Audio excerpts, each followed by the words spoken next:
السلام عليكم ورحمة الله وبركاته.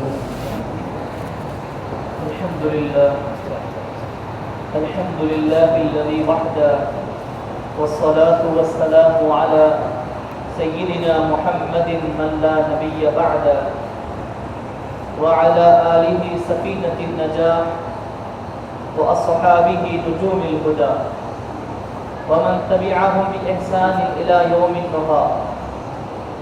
أما بعد، قال الله سبحانه وتعالى في كلامه المجيد والبرهان الرشيد: أعوذ بالله من الشيطان الرجيم، بسم الله الرحمن الرحيم، والفجر وليال عشر والشفع والوتر. آمنت بالله ورسوله، صدق الله ومولانا العظيم، وبلغنا رسوله النبي الأمين المتين الكريم. قال الله سبحانه وتعالى في شأن عظمة حبيبه الكريم تعظيما وتكريما مخبرا وآمرا: إن الله وملائكته يصلون على النبي يا أيها الذين آمنوا صلوا عليه وسلموا تسليما. اللهم صل على سيدنا ومولانا محمد بارك وسلم صلاة وسلاما دائما أبدا عليك يا رسول الله صلی اللہ تعالی علیہ وآلہ وسلم. حاضرین سامعین اکرام، ماہ ذی الحجہ، اس کو ذو الحجہ بھی بول سکتے ہیں، ذو الحج بھی بولتے ہیں، ذی الحجہ بھی بولتے ہیں، ذی الحج بھی بولتے ہیں، ایک ہی معنی اس کا ہوتا ہے، یعنی حج کا مہینہ. اس مہینے میں چند خاص وہ دن ہیں جس میں حج کے ارکان ادا کیے جاتے ہیں، اور ایک خاص وہ دن ہے جس میں حج کا طواف کیا جاتا ہے. پھر طواف زیارت کے، طواف الوداع، یعنی کہ بہت سے ارکان ہیں طواف کے، حج کے، وہ ادا کیے جاتے ہیں، اس لیے اس کو حج کا مہینہ کہا جاتا ہے. تو اس کی آمد ہے، تشریف آوری ہو چکی ہے اس ماہ مبارک کی. آج 2 تاریخ ہے اس مہینے کی، ذی الحجہ کی 2 تاریخ ہے، اور یہ اسلامی سال کا آخری مہینہ ہے. تو ناظرین سامعین اکرام، اسی مناسبت سے ہم آج گفتگو کریں گے اس مہینے کی فضیلت کیا ہے، اور ہمارے نبی صلی اللہ علیہ وآلہ وسلم کا معمول عمل کیا رہتا تھا اس مہینے میں. ہمارے نبی صلی اللہ علیہ وسلم اس مہینے میں کیا کچھ کرتے تھے، وہ انشاءاللہ تعالی ہم احادیث کی روشنی میں، قرآن کریم کی روشنی میں گفتگو کریں گے. بلا کسی تاخیر کے میں قرآن کریم کی طرف آتا ہوں. اللہ رب العالمین نے قرآن شریف میں ارشاد فرمایا، سورۃ الفجر ہے، والفجر، قسم ہے فجر کی یعنی روشن دن کی، ولیال عشر، قسم ہے 10 راتوں کی. یہاں پر اب سمجھانا ہے آپ کو.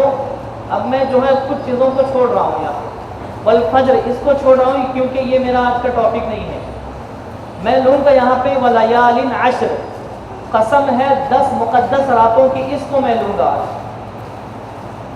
اللہ رب العالمین کا کلام قرآن شریف لا ریب ہے، بے عیب ہے، حق ہے، سچ ہے، اس میں کوئی ڈاؤٹ نہیں ہے، کوئی شک نہیں ہے.